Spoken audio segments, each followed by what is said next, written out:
But to us, the big star would be the real American voices. Oh, Jesus! All right, yes. Lost his line there. That's okay. A very big thank you to Ed Henry and Karyn Turk and Terrance Bates on America's Sunrise. Watch America's Sunrise.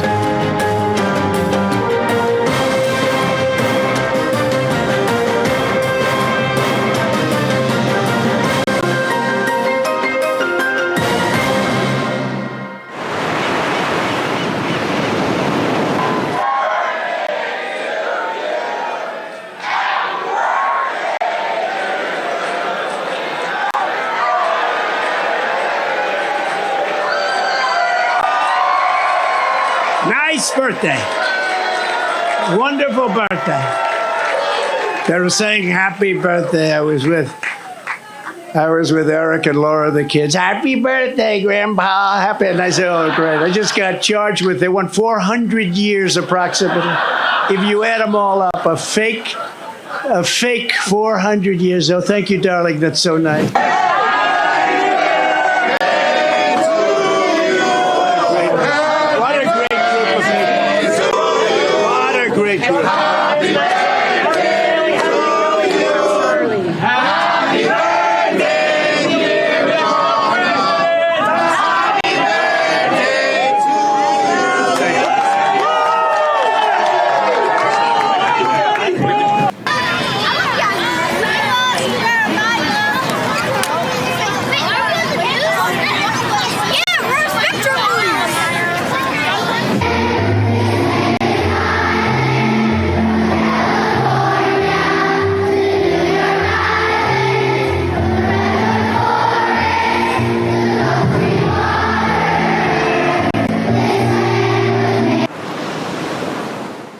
Wasn't that adorable? That's right. Yesterday marked two very important days, as you saw, Flag Day and, of course, the birthday of President Donald Trump. Good morning, Patriots. From West Palm Beach, I'm Miranda Kahn.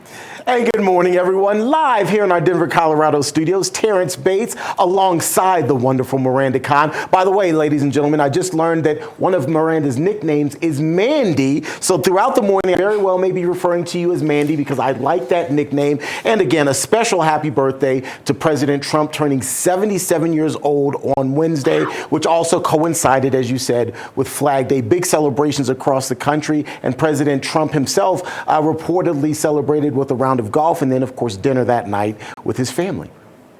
Yeah, beautiful to see that. And I just love seeing those children. Oh, that was just awesome to see. Of course, we're filling in for Ed and Karyn, who are finally taking some days off, Yes. well earned. They're going to be out the rest of the week, but don't worry, they'll be back on Monday. They will be back on Monday, and we're going to keep you company until then. Miranda and I've got a lot of great guests coming up today, a lot to talk about, Miranda. Everything from Adam Schiff to the COVID vaccines. We, of course, have Dr. Naomi Wolf coming on as she typically does every Thursday. We'll have her later on. And you've got a couple of special guests, as I understand it, there in studio with you and some other folks coming on. So it's going to be a very fun show, and I'm always excited just to be hanging out with you.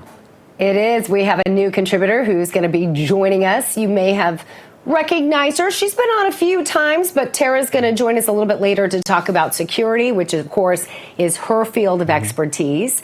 So looking forward to that. Carolyn Ryan is going to join us. She's going to talk about Georgia and what's going on with the indictment there. We're also, as you mentioned, she's going to join us with Dr. Naomi Wolf to talk about COVID.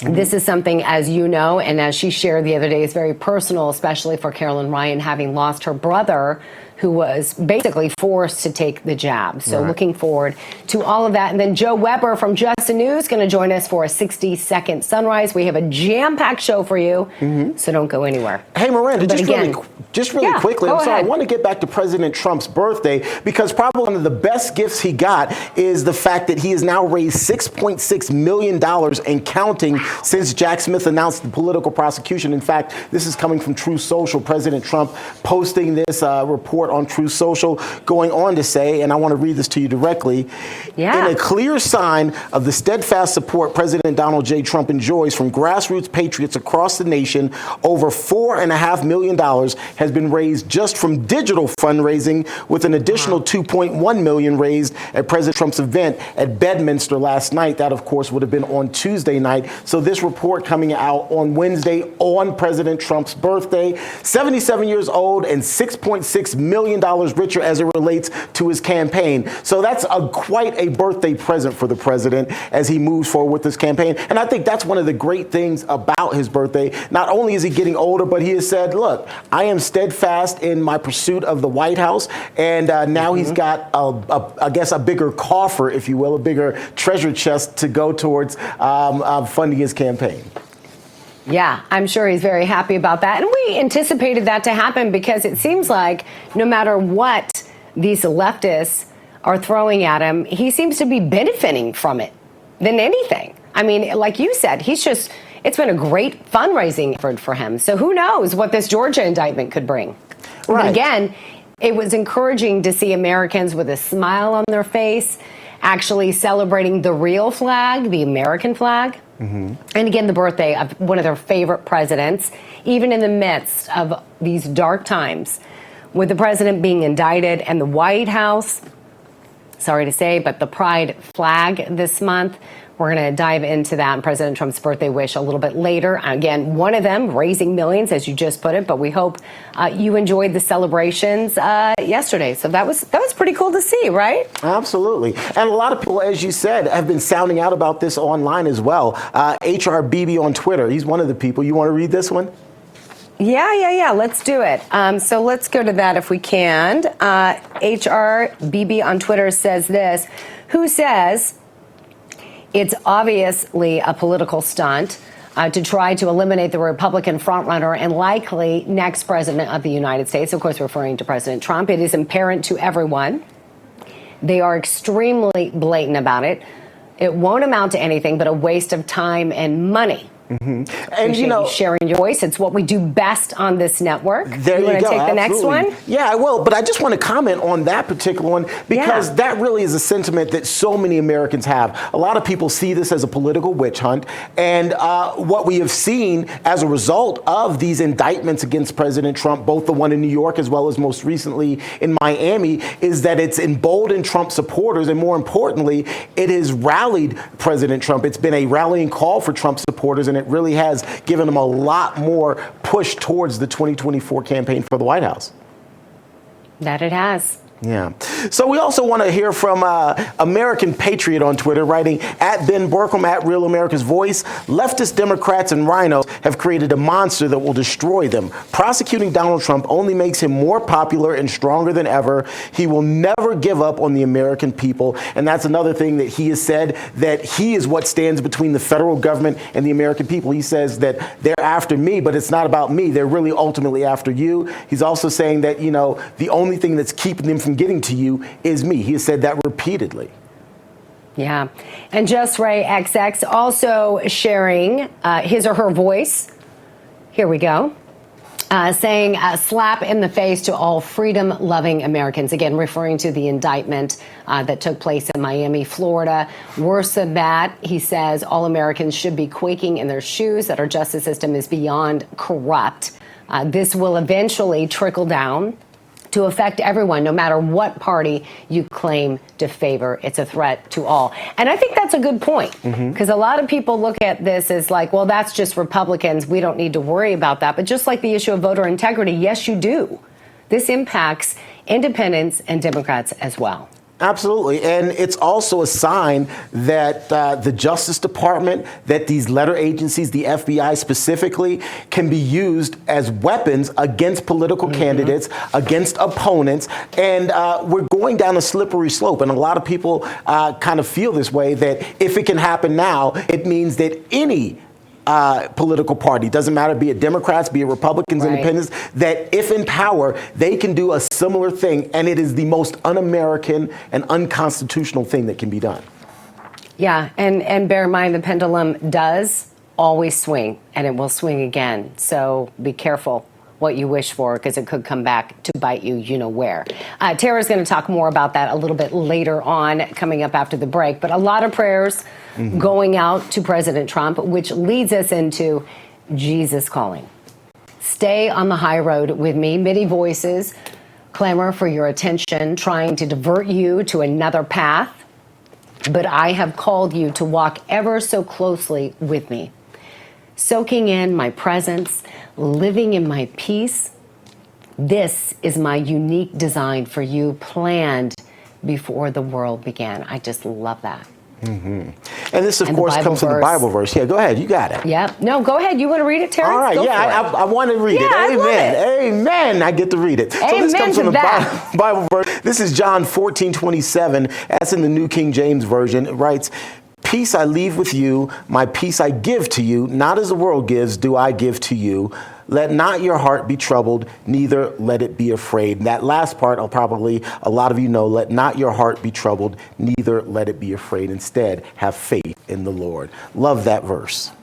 Love it too. I think we all needed to hear that today. Absolutely. Let not your heart be troubled, because these are troubling times. Put your faith in the Lord. There you go. All right, let me get you updated on a couple of quick headlines, and then we'll get back to Miranda. Is that okay? Let's do it. More than 20 House Republicans crossed the aisle and joined Democrats in voting down an effort to censor California Democrat Adam Schiff. The Republican-led effort to punish and fine Schiff comes over his false statements about President Trump and the bogus investigations into President Trump's ties to Russia. Florida Congresswoman Anna Paulina Luna sponsored this measure. Whereas the American taxpayers paid $32 million to fund the investigation into collusion that was launched as a result of Representative Schiff's lies, misrepresentations, and abuses of sensitive information. And whereas it is determined by an investigation conducted by the Committee on Ethics that Representative Schiff lied, made representations, and abused sensitive information, he should be fined the amount of $16 million. And taking to Twitter after that vote, Representative Luna promises to refile her censure motion next week, but this time without the $16 million fine provision. She believes that is why so many of her Republican colleagues voted against that measure. Congressman Schiff, by the way, served as the chairman of the House Intelligence Committee during President Trump's administration. House Republicans point to evidence that Schiff lied in order to advance the bogus investigations into the allegations of collusion between President Trump and Russia. We're going to talk more about this with Miranda here in just a little bit. But in other headlines this morning, the former Marine who killed an out-of-control homeless man by putting him in a chokehold on a New York subway will answer for his alleged crime after a New York grand jury indicted him on Wednesday. 24-year-old Daniel Penny pleaded not guilty to one count of second-degree manslaughter during his initial court appearance last month. Now, he'll have to return to court to hear the charge or the charges against him in this latest indictment. Until then, though, the indictment itself will be sealed. Here's how Penny describes what provoked him into action. The three main threats that he repeated over and over was, "I'm going to kill you, I'm prepared to go to jail for life, and I'm willing to die." You know, this was a scary situation, and Mr. Junior Lee came on. He was threatening. I'm 6'2", and he was taller than me. Manhattan District Attorney Alvin Bragg, who is the same DA responsible for the New York indictment against President Trump, is behind these charges against Mr. Penny. Penny claims that he acted so aggressively because he was defending himself and other passengers on that train. However, he says that he never intended to kill 30-year-old Jordan Neely. Bud Light going woke continues to cost the company dearly. After more than 2 decades as America's best-selling beer, Bud Light has now slipped to second place. Topping the list of the most sold beers in America now is Mexican beer Modelo Especial. Bud Light sales have been slipping since early April when the beer company's beer goggles enticed the company to promote transgender influencer Dylan Mulvaney. Analysts say last week, Bud Light's American retail sales were down some 24%. By the way, Modelo is owned by Anheuser-Busch, which is the same company that brews Bud Light.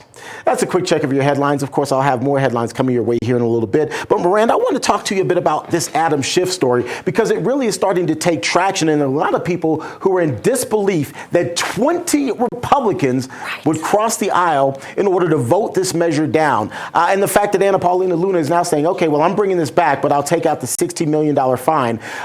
That's, for a lot of people, unfathomable. Yeah, I'm just as shocked as all of you and probably our viewers that are watching right now. We're going to be talking with Joe Weber with Just the News, who is on top of this story to see if this is just done, if it's a dead deal, or if they're going to try to go back to the table. But, you know, I think that speaks volumes about those so-called Republicans, where they really stand. Are they MAGA Republicans, or are they, dare I say it, rhinos? Right, and that is the big question a lot of people are raising, and a lot of people are using that term rhino to refer to those 20 Republicans who crossed the aisle. But what's also interesting, and as you heard there in the reporting, Representative Luna says that she's going to bring this motion back, but she's going to drop that $16 million fine. She believes that for some reason there were Republicans who voted against it, or those two Republicans voted against it because of the fine. And one has to wonder, okay, so what's going on in your life as a lawmaker? What might you have done that a $16 million fine against someone who we now know lied, who we now know passed along false information? What have you potentially done, or what concerns you so much about fining someone else $16 million? Do you think, to use your term, the pendulum will swing back towards you? Right. Well, I think this is why we hear time and time again. Steve Bannon especially brings this point up pretty much daily on his show. This is why they refer to it as the Utah Party. I mean, they're working together, and this is a clear, prime example of that. I hope it's not done, and I hope the American people will press for this because, again, your money, your tax dollars, your time that these lawmakers could have spent doing other things that would benefit your life was spent on a hoax. Right. And that was just one of, 3 or 4 Russia collusion investigations. Not to mention, you still have, and you're a journalist, Terrance, you still have publications that won prizes, Pulitzer prizes, for a fake story. Right. Yeah. And you made a wonderful point, because I think this is a point that's been glossed over quite a bit, that this investigation, this bogus investigation, what we now know was a hoax, cost the American taxpayer about $32 million. So this wasn't something that was just done and wasn't costly, something that was just done in the halls of Congress, and it didn't have broader implications. No, $32 million of U.S. taxpayer dollars that could have been used to build a wall, that could have been used for public safety, that could have been used for a myriad of other things, was actually used on an investigation that we knew off top was bogus. The FBI knew that from the very beginning, yet continued the narrative. Go ahead, sorry. Yeah, no, I interrupted you, but yeah, Hillary Clinton was involved with that. Are we going to see her actually face justice? I doubt it. Probably not. FBI knew it was a fake dossier. And that stemmed from this investigation. And I want Americans to also realize, President Trump has brought this up time and time again.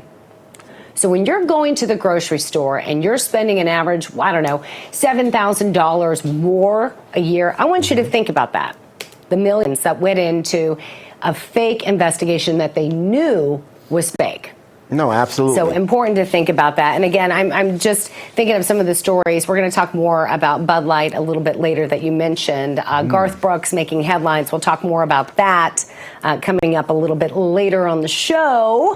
Hear what he had to say. Is he backpedaling? Some comments that he made about his Nashville bar. And then Penny, that is just so sad. I'd love to know what our viewers think about that story. The man that, again, most of us believe he did not go there with the intent to kill that man, and that chokehold that the man, you could see from that video, was considerably larger than he was and had been in trouble with the law multitude of times, suffered from mental health issues, and he felt threatened. And I think it's so sad that they're turning this man who sacrificed everything for our freedom into a criminal. Yeah, I'm dipping into our Getter Chat now. Americans think about that. Sorry, I'm dipping into our Getter Chat now to see what folks are talking about. Not seeing anything on that yet. But it is a sad story all in all, because the reality is someone did lose his life. at the hands of this Marine, no matter how threatened he may have felt, no matter how much he claims that he was working in self-defense, someone lost their lives. And so there's got to be some accountability and some culpability. I'm not saying he should be convicted, but the charges are there now, and it will be decided by a jury of his peers, it looks like. And so I'm not very confident. You're not confident? I'm not very confident with Alvin Bragg being in charge of that. But I'd love to know, again, what our viewers think. And Terrance, thank you for sharing your voice. But speaking of Donald Trump's birthday, we talked about that a little bit earlier. We're going to discuss his birthday, the wish to win big, he says, up next with our friend and security expert and Real America's Voice contributor, Tara Dahl, in the house. And she's going to join us next to share her voice. We'll be right back.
This news break is brought to you by AMAC, Association of Mature American Citizens.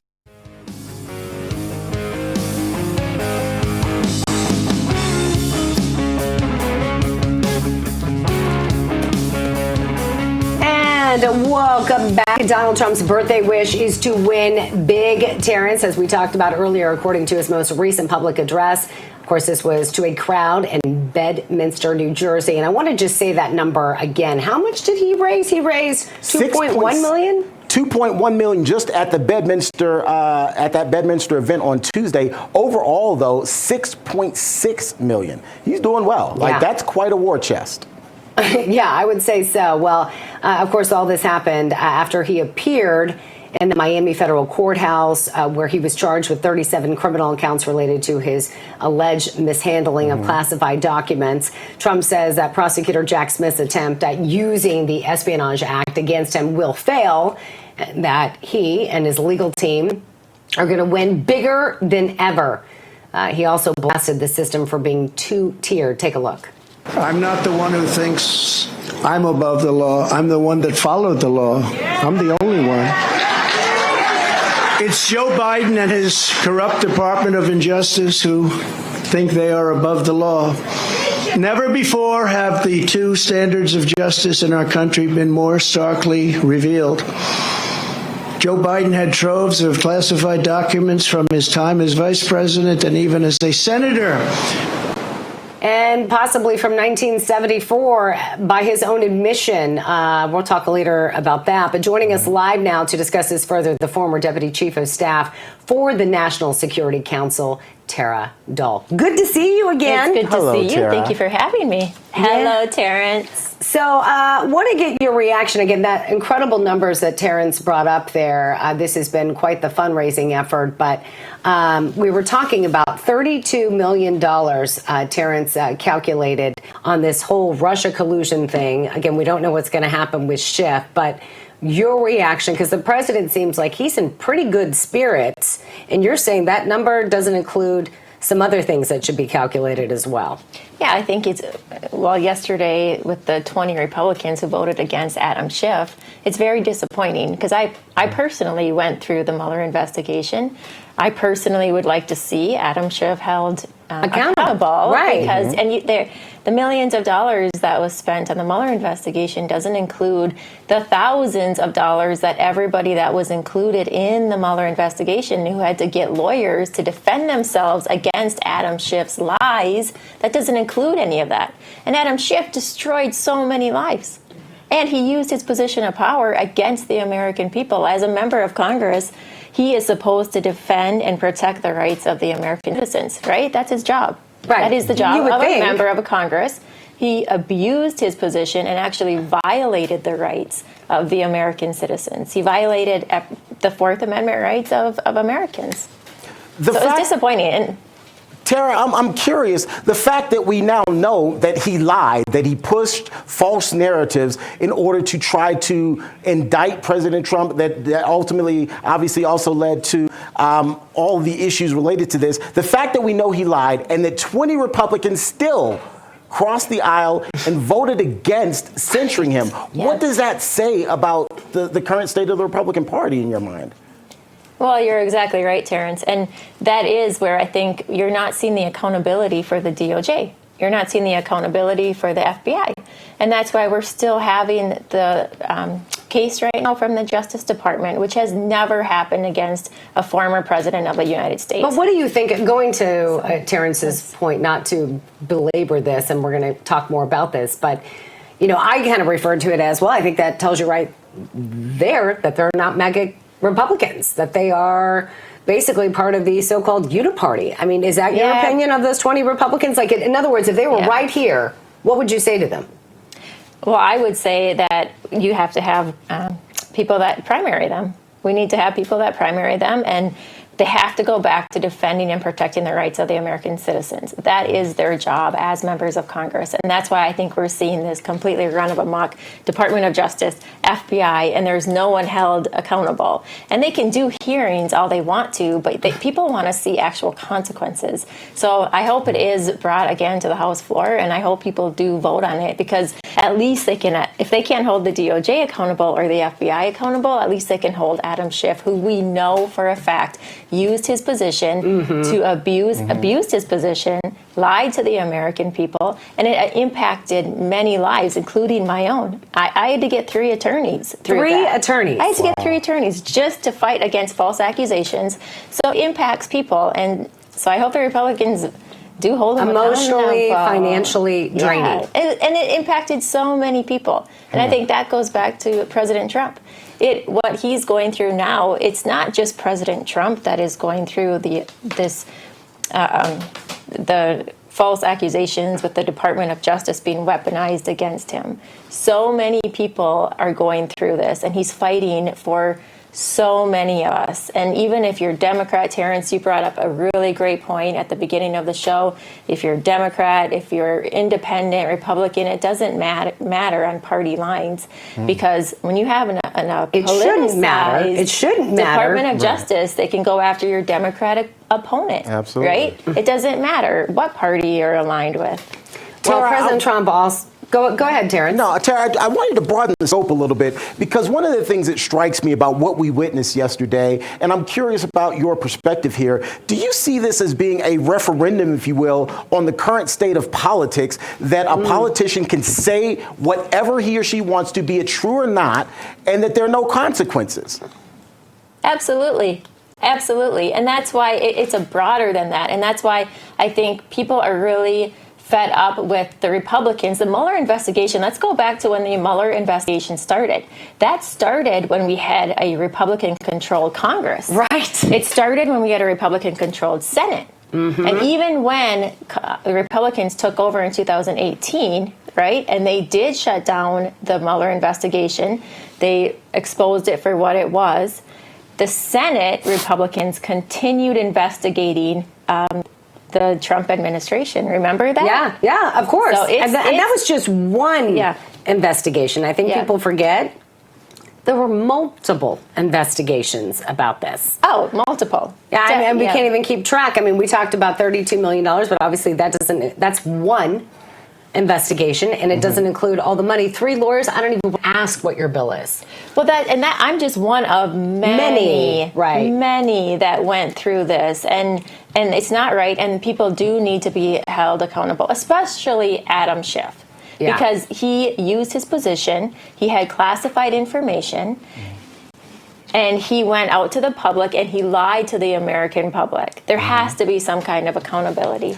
And Go ahead, Terrance. I'm sorry. I was just going to say, speaking of accountability, I think one of the main people that needs to be held accountable these days, and Miranda, I know you've got some more information on this, is President Biden from his time as vice president. Of course, these recent reports coming out about these recordings and about him taking bribes. Miranda, you can take it over from there. But when you say accountability, that's the first name that comes to mind.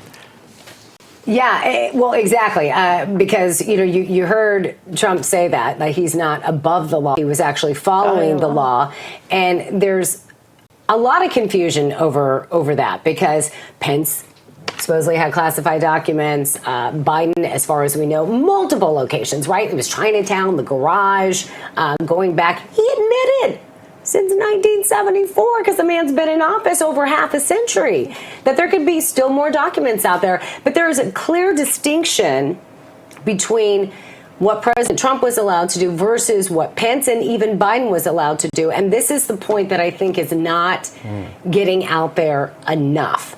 So explain to us how this works and why it's different and why it's actually more damning, if you will, what Biden did, even though the mainstream media is completely ignoring it, than what Trump did. But he had every legal right, to my understanding, as president, he had every legal right to take whatever he wanted and to declassify whatever he wanted as he wished, because he had the authority to do so. Am I wrong on that? No, you're exactly right. And that's why President Trump is different than President Biden, or Senator Biden at the time, Vice President Biden, and Secretary of State Hillary Clinton, and Vice President Mike Pence. And that's because President Trump falls under the Presidential Records Act, which supersedes the 1917 Espionage Act, and only President Trump, because he's a president, and the Presidential Records Act says if you're president, and only if you're president, are you allowed to classify those documents as you see fit. So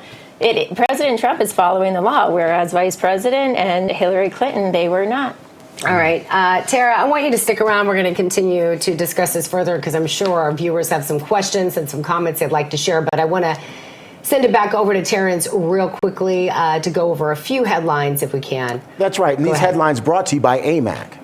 The Association of Mature American Citizens is the conservative voice for Americans 50 and older.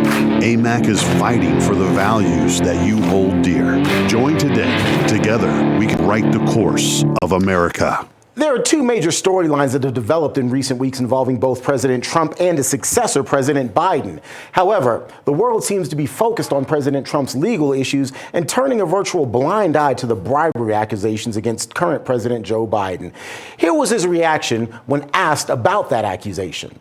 Are there tapes that you accepted bribes, President Biden? Is that true? As you just saw, President Biden's response to the question was a smirk and a chuckle. Some members of the White House press corps are a little incensed about Mr. Biden's response, especially since the administration announced plans last month to revoke credentials for White House press briefings if journalists don't act in a professional manner. And that appears to include tough questions of the commander-in-chief, like what you just saw. Again, these headlines brought to you by AMAC, the Association of Mature American Citizens. Miranda? Thanks so much, Terrance. Again, we're going to ask Tara to stick around a little bit and have her answer some more questions about security, if you will. And we're also going to share some more real American voices. We'll be right back.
Here in Washington, politics is king. But what do everyday Americans think about these politicians? How corrupt are they? I don't think they're as corrupt as they're sought out to be. I'm sure there is. They're corrupt in everything in this world, in any job, but there's also good ones too. Well, Trump is a good example of that because he's not been honest since day one. Politicians will always be corrupt as long as we keep them in power. I think they're probably in office too long, and I think that leads to some corruption. I'd like to see more change in the government for sure. Everyone's corrupt. They all suck. It really depends. They try to do their best. Most of them are very corrupt. They're in it for the power for themselves and the money. Corruption is on the minds of everyday Americans, as you can hear from those responses right there. Reporting from the nation's capital, Christopher Carter for Real America's Voice. And there you just heard from some real American voices. Terrance, welcome back. So varied responses there, but I think a lot of people are thinking what many of us think, which is that there is a lot of corruption in D.C. Right. Were you surprised by any of the reactions? Not at all surprised, and I think that's why the name of the swamp has gained so much traction and why so many people call it swamp, because there is so much corruption there, and there's so many Americans who don't trust their elected leaders, and they're seeing that in daily decisions that are coming out of Capitol Hill.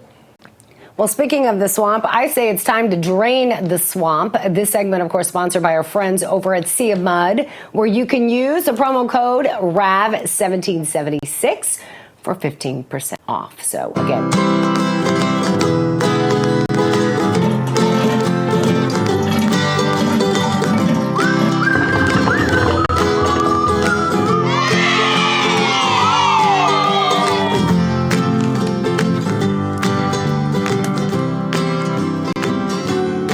Alrighty, you just heard some real American voices, kind of echoing the sentiment of a national survey that was conducted by Trafalgar Group. A majority of Americans believe that the Biden family engaged, this is a shocker, I'm glad you're sitting down, Terrance, engaged in a pay-to-play bribery scheme with foreign leaders. Only 1/3, think about this, believe that the Bidens are innocent. Again, here's what real Americans are saying online. We want to continue to share voices because it's what we do best on this network. You want to start us off? Sure. All right. We'll start off with Firesign writes, it's all a distraction to keep Trump in the news while covering up for Biden's $10 million for Joe, Hunter from corrupt Ukraine. Joe thinks that it's funny, but he won't be laughing much longer when the FBI can no longer cover for the crime family when more damaging information comes to light. And he brings up the FBI. I think what's very discouraging to many Americans is that the FBI has known about all of this since 2017, yet has never acted. Like, it's not like this is a Johnny-come-lately, some new information the FBI has just uncovered. They've known about this. They've been on the case since 2017, but have not made a case. You see what I did there? They've been on the case, but haven't made a case. Ooh, I love it. I love it when we do puns. I thought I was the queen of puns. I may have met my king or my match. I'll be your king. JTG. I'll take that. I'll be your king. Yeah, like you'll take it. All right, let's do it. Yeah. So JTG on Twitter also sharing his voice saying Donald Trump gets arrested, Joe Biden gets protected. The news world, a surreal twilight zone. I concur. A feeding frenzy on the wrong guy. The same organizations ignore evidence that a Ukrainian business exec recorded conversations with Joe and Hunter about, a $5 million bribe. No justice.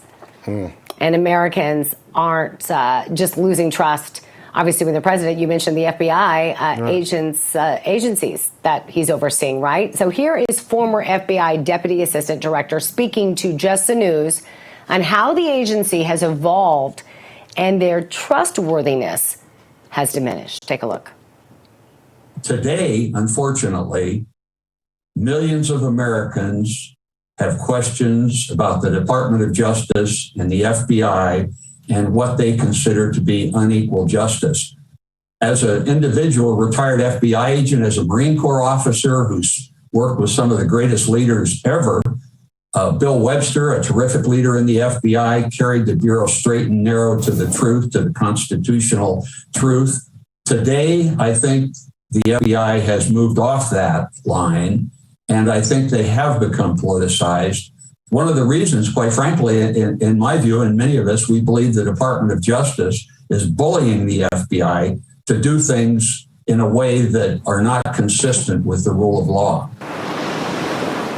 Yeah, used to be with the FBI saying that, and a poll conducted by Rasmussen Reports finds that 60% of likely U.S. voters believe that the FBI is helping the Biden family cover up its crimes.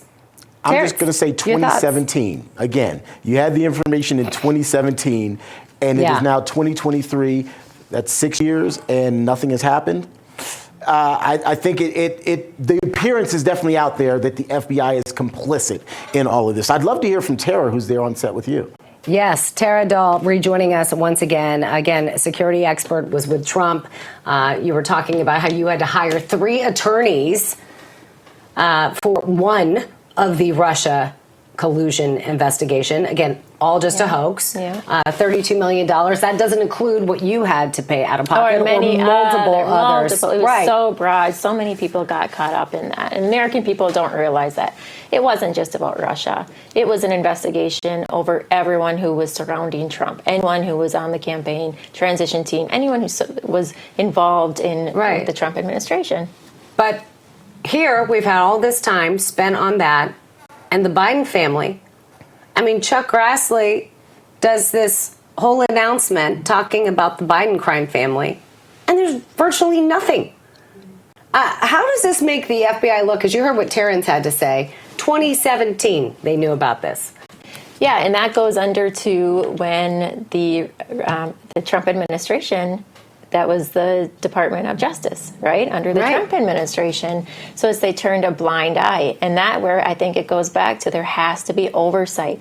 Members of Congress have to conduct oversight on the FBI and the DOJ. And that means leveraging the power of the purse. The legislative branch is the closest to the people for a purpose, right? The founding fathers did that for a purpose because they hold the power of the purse. It's the strongest branch because it is closest to the people. And they need to leverage the economic leverage over the DOJ and FBI to see real change. I think it's the only way that we're going to actually see real change. Tara, it can't continue this way. It just cannot. Or we're already in a police state, right? We're already in a police state. Tara, I hear you loud and clear, and what you're saying is what a lot of people say, is that Congress needs to leverage the power of the purse and really pull some of the funding from these letter agencies, the FBIs, the DOJs, in order to force change.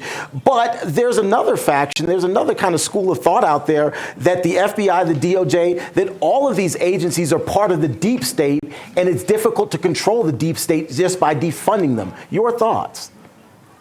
Well, I think that's where you're going to have to see reform. You're going to have to see the civil service acts changed, and that's going to take Congress. Trump can come in there as president again, but you have to have Congress do their jobs also. There's going to have to be a lot of reform that takes place. When you say reform, though, we've had people on, former members of the FBI that have come on this network, Steve Friend, I believe one of them, suggesting that reform even isn't enough, that you would have to basically start from scratch. So absolutely. When you say reform, what does that look like to you? I would say with the FBI, you have to really dismantle the FBI and really build up the state police, the state terrorism task forces.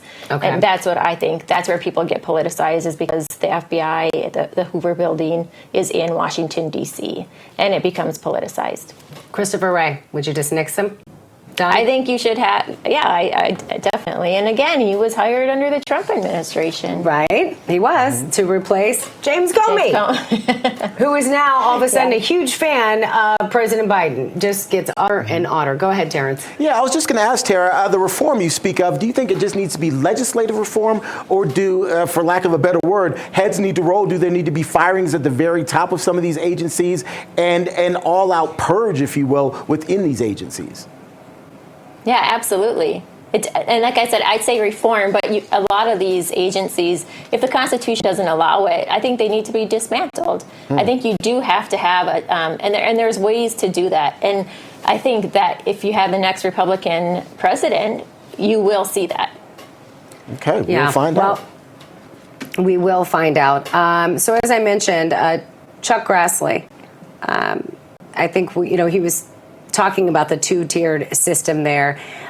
Virtually, and they've done media research, no mention of the $5 million allegedly in foreign deals that he did with his son. Hardly any mention, not barely a peep of that. Why do you think that is? I think you're always seeing that.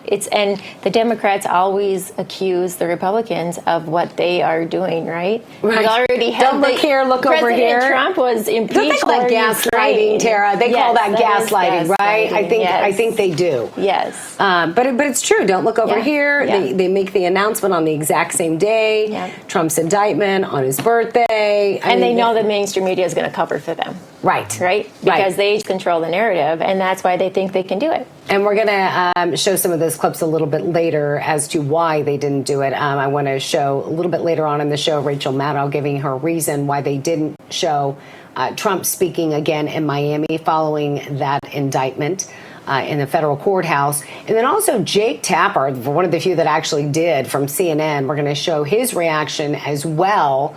He was very happy with showing the crowd there that was supporting President Trump. So we're going to show that a little bit later. What? But also, go ahead, I'm just going to Terrance. add this real quick. The justice system may be two-tiered, but the media is also two-tiered. And I'm proud to say that Real America's Voice is on the upper tier. right? We're top 2. Absolutely. Ooh, well said. Yes. Well said, Terrance. Tara, thank you so much. Thank you for having me. It was a pleasure. It's Looking great to forward. be- Welcome great to to the be Rav with family. you. Speaking of the Rav family, the one, the only, the lovely Karyn Ryan is going to join us next with an update on the indictment in Georgia. Yes, there are more. We'll discuss that with her coming up.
Welcome back. Good morning, Patriots. Live from West Palm Beach, I'm Miranda Connigan. Ed and Karyn have some well-deserved time off, but don't have any fears. They will rejoin your beautiful faces Monday. All right, so we've been talking, obviously, all week about Trump indictment that was in the federal courthouse in Miami, but that's just one of many. I mean, they are just throwing darts. President Donald Trump may be headed to Georgia next. Are you ready for this to face yet another indictment? Did you forget about that one? Well, we're going to remind you about that. So the Fulton County District Attorney has hinted that charges could come this summer in her long-running investigation into whether Trump and his allies criminally meddled in the 2020 election in Georgia. Joining us now, we have our very own Karyn Ryan joining us live in Georgia with the very latest. They are just throwing whatever they can at him. But as we were talking with Terrance earlier, Karyn, he's raised $6.6 million, just $2.1 million alone the day of his indictment here in Florida. So this could actually be a win for him.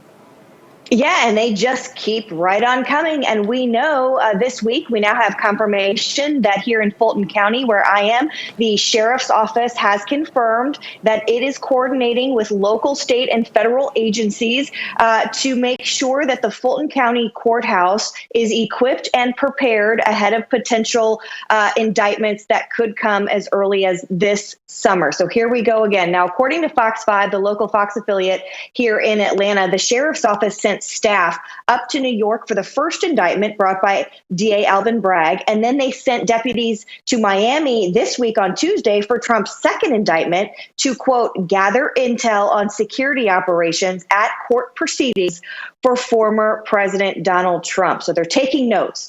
Now, the Fulton County District Attorney Fani Willis, she has said she will announce charging decisions sometime this summer. So it's no surprise the Fulton County Sheriff's Office is preparing for the circus that would most certainly ensue if she decides to charge Donald Trump. Now, she convened a special grand jury in May of 2022, so more than a year ago, to look into whether Donald Trump and or his allies illegally interfered with the 2020 election here in Georgia. You may remember that infamous phone call Trump had with Secretary of State Raffensperger, in which he suggested Raffensperger should, quote, find the votes needed to reverse his loss in Georgia. So that's what this is all about.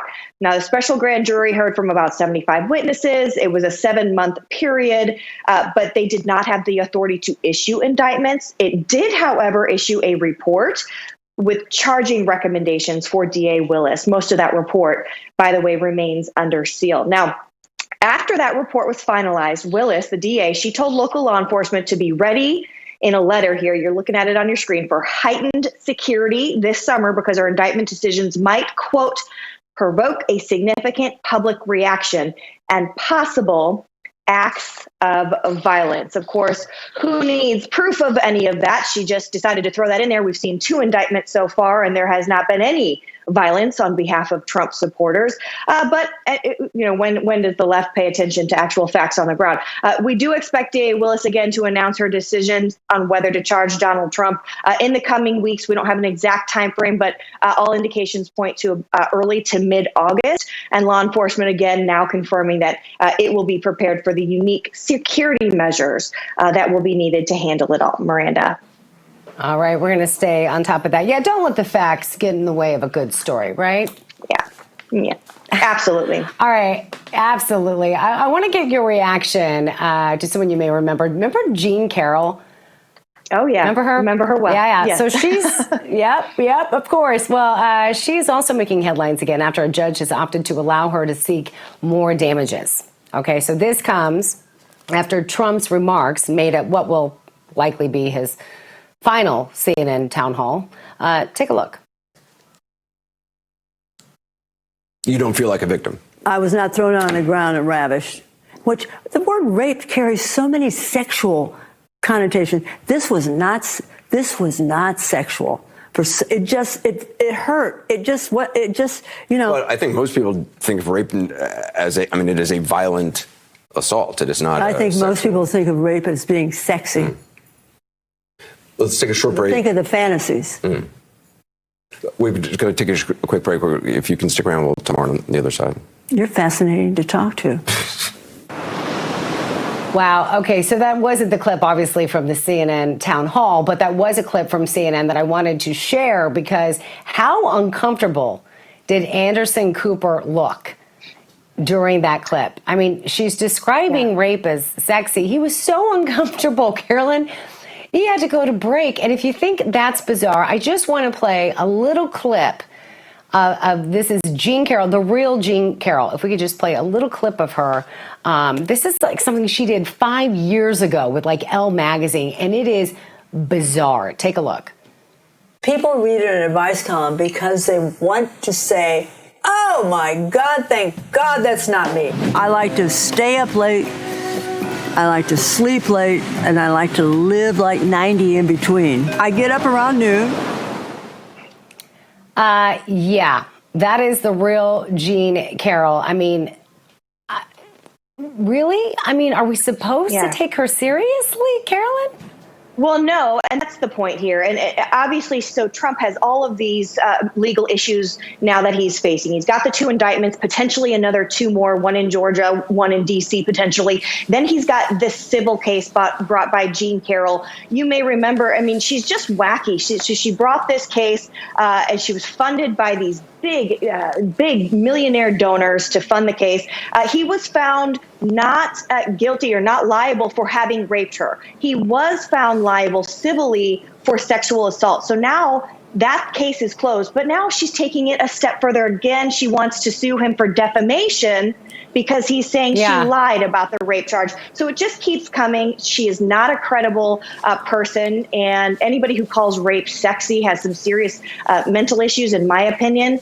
And so it's just sad to see these cases piling on one after another after another. You can see their strategy here with lawfare in plain sight. Yeah, exactly. Carolyn, I'm going to ask you to stick around because someone who is credible is Dr. Naomi Wolf. She's going to join us live to discuss why she thinks Monica Lewinsky may have perjured herself, speaking of perjury, in front of Congress.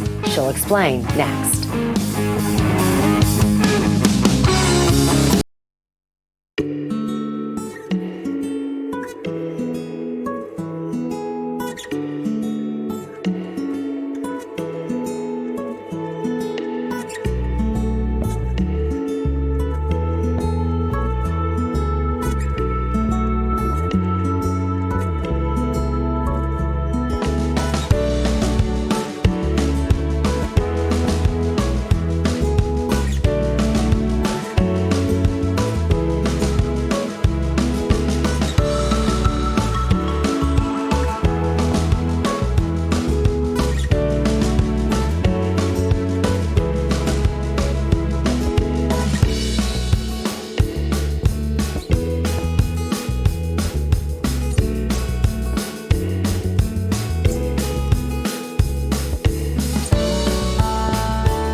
But to us, the big star would be the real American voices. Oh, Jesus! All right, yes. Lost his line there. That's okay. A very big thank you to Ed Henry and Karyn Turk and Terrance Bates on America's Sunrise. Watch America's Sunrise.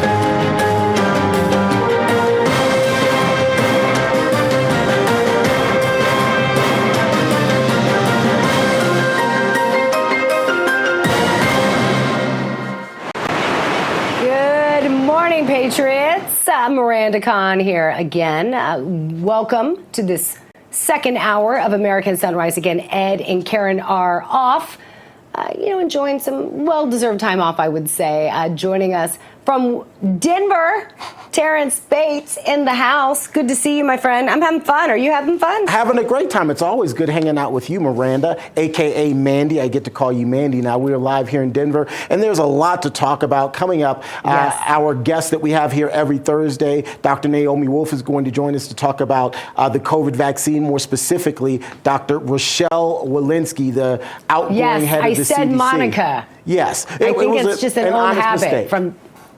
Yep. Honest mistake. But Dr. Rochelle Walensky was speaking before Congress on Tuesday. We'll hear some of what she had to say and get reaction from Dr. Wolf, from you, as well as from some other folks. So we're going to do that momentarily. In fact, if you happen to have gotten the COVID vaccine, or you got COVID or the vaccine itself, you probably haven't felt 100% since then, and you're not alone. These prolonged issues are actually caused by spike proteins. Fortunately, help is here because Dr. Peter McCullough and the team at the Wellness Company have a solution. Their Spike Support Formula is what it is. The Wellness Company's Spike Support Formula is the gold standard for combating spike protein. Spike Support Formula is the only product on the market combining nattokinase and dandelion root, which are scientifically shown to combat spike protein. And if you want to get back to that pre-COVID feeling, just go to twc.health/RAV and use code RAV to save 10% off of your order. That's twc.health/RAV and use the code RAV at the checkout. That's something that you can do. And Ed and Karyn, even though they're not here, it's not because they're sick. They just have the morning off, and they often have used this and say that they feel much, much better as a result. That is true. Yeah. All right. So I was mentioning Dr. Wolf, and I want to kind of get to her, but let's set it up this way. Now that the pandemic is over, outgoing CDC Director Rochelle Walensky is still holding on to some of the same rhetoric that she and the Biden administration were spreading at the height of the spread of COVID.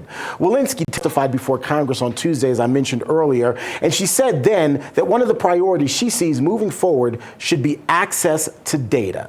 Here's Dr. Walensky in her own words. Our data highways, whether our data systems are coming in, we do need resources for our data highways and to have data authorities so that we can see the data that are coming and we can act nimbly in real time. All right, so Miranda, you're here. Let's bring in Carolyn Ryan as well as Dr. Naomi Wolf now to talk more about what we just heard there. Dr. Wolf, of course, joins us every Thursday. There she is. Dr. Wolf, good to see you. How are you? It's great to see you, Terrance. Everything's good. Thank you so much. All right, so you just heard what we just heard from Dr. Walensky, and for months now, you have been saying that the government isn't necessarily looking at real data and that even manipulating some of the data that's out there. So what is your reaction to what you just heard there from Dr. Walensky?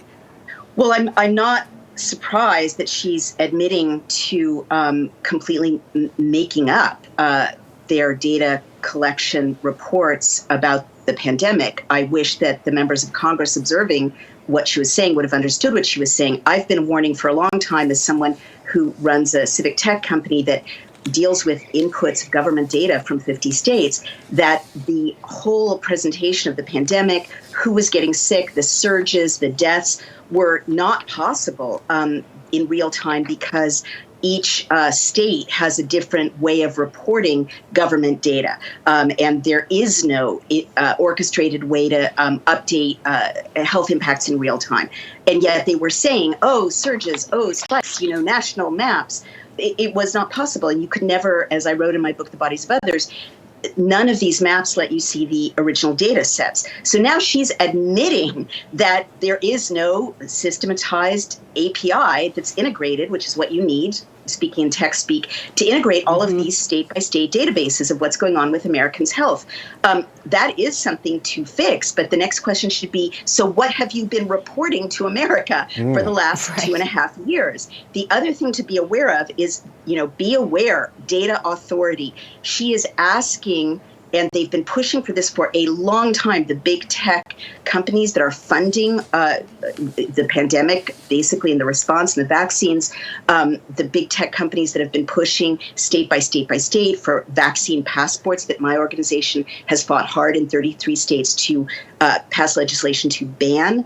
She's trying to get access to HIPAA-protected health data for big tech, because that is a gold mine. They want your data. So when she's talking about data authority, be very careful. We must not let these big tech companies use health agencies that they're funding, that they're aligned with. That who knows where she's going to go after this. I would not be surprised if it's not a tech company. In order to harvest our personally protected information, PPI. So those are the two things I take away from that. Dr. Wolf, I want to go into more of Walensky's testimony, but I want for our viewers to understand. I asked Carolyn Ryan to stick around because this is very personal for her. She lost her brother who took the jab about a year ago and was here recently in the state of Florida. She resides in Georgia right now to honor his life. And there are some images of him right here. But she has been very vocal in wanting to get share her voice about an issue, again, that is very difficult for her. And I asked her to stick around. She wanted to do it. So, Carolyn, I want you to ask questions to Dr. Wolf that you want to make sure that the American public hears those answers?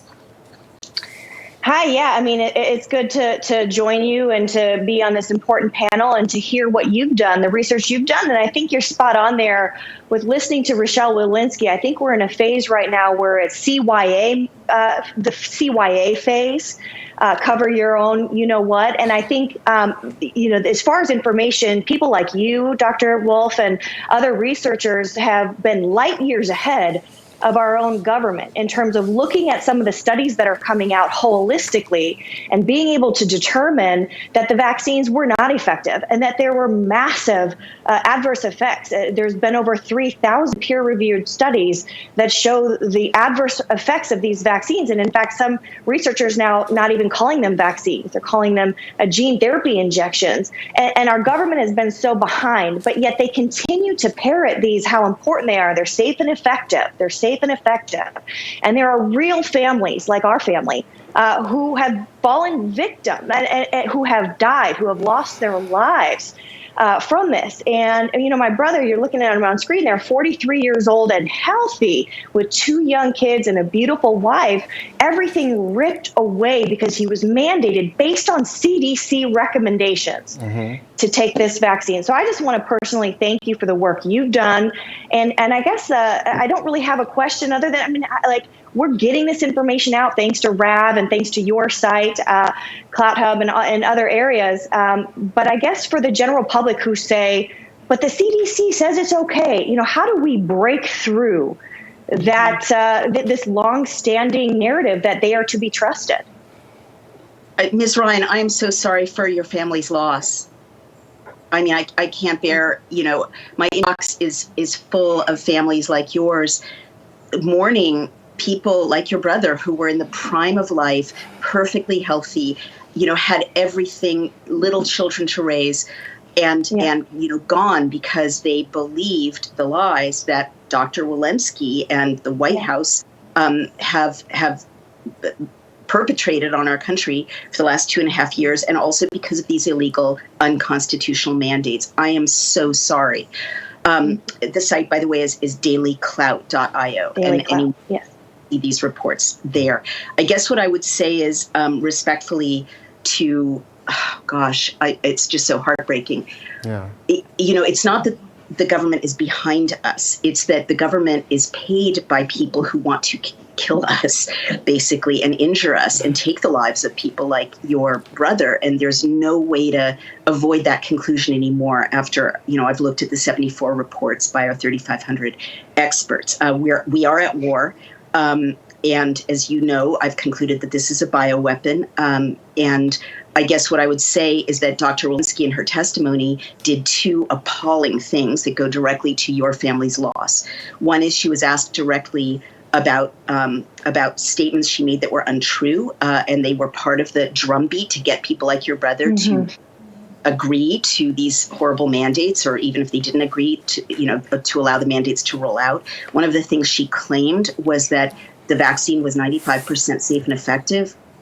Our report 74 found that Pfizer actually knew that within a month that the vaccine didn't stop COVID, and they kept that hidden, although Dr. Walensky knew and the FDA knew because they had the same documentation. So, I feel so heartbroken saying this because it adds to the senseless of your family's loss to even know this. But I guess it's important for the historical record to know that she lied. Again, CYA. She's responsible for mass murder, and your brother is one of the people she killed. Basically, there's no other way to say this. She pretended to Congress that there was a timeline in which she didn't know otherwise. But our experts have found, the Daily Clout War Room experts, that by November of 2020, she did know that it wasn't safe and effective. And in fact, our latest report, 74, shows that Pfizer got rid of 200 sick people who were vaccinated, people who had COVID who were vaccinated. They dropped them from the study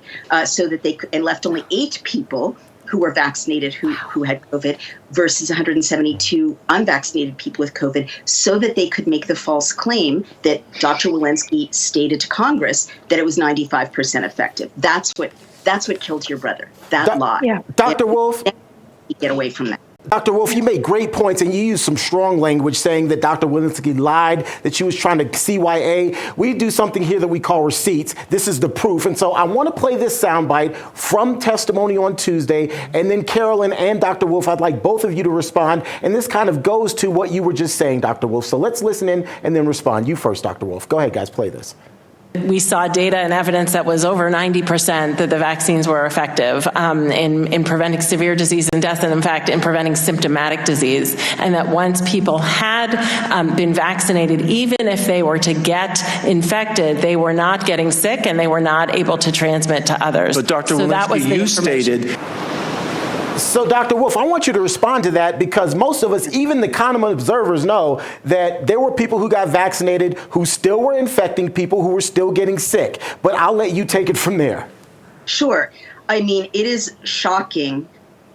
Like, I do not want to be Rochelle Walensky when she meets her maker, because that is just a bald-faced lie that she told the American people.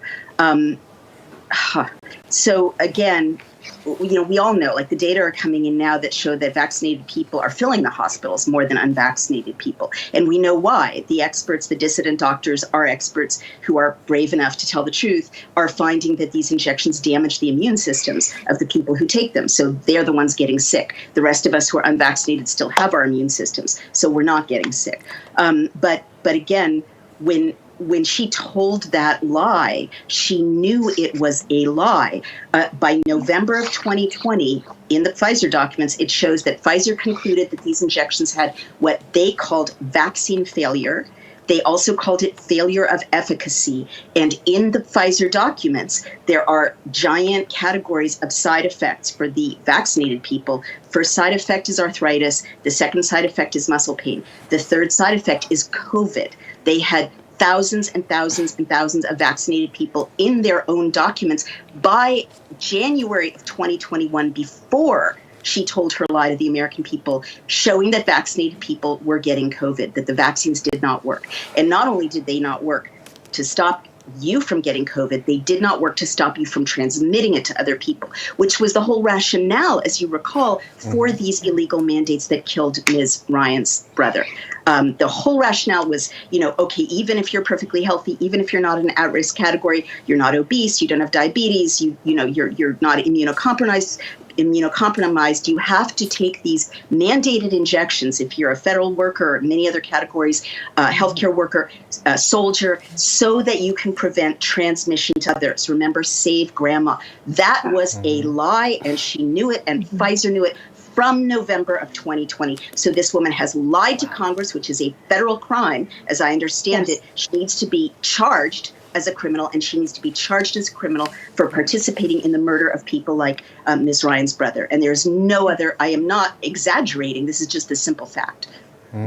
Carolyn, your reaction, obviously you have a personal connection here. Your brother passed away as a result of the jab. When you hear Dr. Walensky testifying before Congress, saying what she said, your reaction? Well, to Dr. Naomi's point there is that we could track their narrative changing in real time. So it was first, take this, you are a risk to society if you don't take this. It will stop the transmission. It will stop the spread. It will prevent you from getting COVID. That was it initially. And then we saw that change and start to evolve to, well, you may get it, you may transmit it, but this shot is going to protect you from severe outcomes and hospitalization. And then we saw that change as well, but yet they're still mandating it. So we could see these lies in real time, despite the studies and despite the data that all the rest of us could read. And that's why it was so hard for so many people to square. What I do want to do now is kind of shift where we are, because what's done is done. And people have taken this vaccine and they've taken this booster, and they're now at home freaking out, saying, what have I done? I regret it. What can I do? And the only things that I can say based on our experience, I've talked to a lot of people, forensic pathologists, scientists, researchers. I've interviewed Dr. Malone. I've interviewed Dr. Ryan Cole, others that are leading experts in this field. And the one thing I want to say is, if you are, the thing that so many people are experiencing is that they're not feeling well, they're having numbness in their arm, extreme exhaustion, any myriad of symptoms. They say on average, these sick people have at least 23 symptoms. Is when you go to the doctor, a lot of times what they're seeing happen is that the doctors do a range of tests. They do EKGs, they do stress tests, they do stroke protocol tests, they do all of these tests, and they just don't see anything glaring. And so they send them away. They say, we just can't identify it. It's just not a pattern that they're used to seeing. And so these people are just like, well, what's going on with me? So here's the thing, with all that we're seeing, the cancers and the fertility issues, or even the death, if you've experienced any of those things, you can get tissue sampling done. You just have to know the right questions to ask. We are in the process of that with my family, getting Ryan's autopsy results to a forensic pathologist so they can test for the presence of spike proteins in his blood. So if you have a family member at home, if you're watching, who has passed away and you have the autopsy results, a lot of time these people performing the autopsies, they don't know what to look for. So get those tissue samples to a forensic pathologist who knows what to look for. They can confirm the presence of spike proteins. And if you're sick or you're getting an aggressive cancer or something sudden and you are otherwise healthy, you can also get these tissue sampling if you are still alive. And I think that's a good place. It's some good information for people to start with. Yes. You can start doing some research on that. Dr. Wolf, Carolyn. 30 seconds. You have the last word. Yeah, no, that's good information. I mean, I guess what I would add is a lot of people are reporting that their loved ones are being cremated before there can be tissue samples, or that the hospital is not releasing their loved ones' autopsy reports, which is, again, unlawful. So these are fights that a lot of families are going to have on their hands. But I agree with Ms. Ryan. That is important. And the other thing that's important is lawsuits. We are suing, we at dailycloud.io are suing the White House, the CDC, the NIH. We've got 10 plaintiffs in Ohio. So everyone, please help us, because it's very expensive. Yes. I hope that your family also, we've helped other families sue Dr. Walensky. She referenced Dr. Wolf. Dr. Wolf. Thank you. Go ahead, Miranda. Yes. Yeah, we got to go to break. Dr. Wolf, thank you so much. And Carolyn Ryan, thank you for your courage in getting that information out there. You will make a difference. Both of you. Thank you. Coming up, more stories to help you stay awake and not woke. So grab another cup of Joe, because you're going to need it, from Beardback Coffee. We'll be right back.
Live again from West Palm Beach, Florida. I'm Miranda Kahn. Good morning again, Ed and Karyn.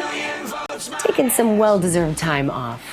Yeah, that's right. But you know what, Mandy, we get to hang out together, so it's all worthwhile. We get to hang out. And I just want to kind of update everyone. This next segment is actually sponsored by our friends at beardvet.com, where you can use promo code RAV for 10% off of the best cup of coffee you'll ever have. Their message to you is stay awake, not woke. And with that, we'll share some stories about those who might be learning that going woke actually means you're going broke. So folks, stay awake, not woke. Let's run it.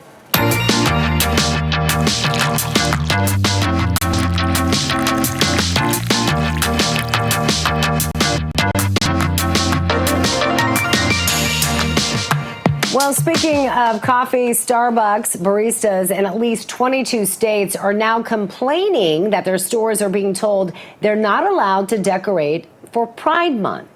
So the Employees Union Starbucks Workers United are officially blaming the employer for not permitting some of their staff to put up some Pride-themed decorations. Probably not what you would think of when it comes to Starbucks, but that being reported by our news partners over at Just the News. Such a move, they're saying, would be wildly out of line. Again, with this coffee chain, you wouldn't expect it, right? It's known for supporting LGBTQ, you name it, etc. Starbucks has denied any change in policy and says that each store manager has the ability to decide if he or she wants to celebrate the month or not.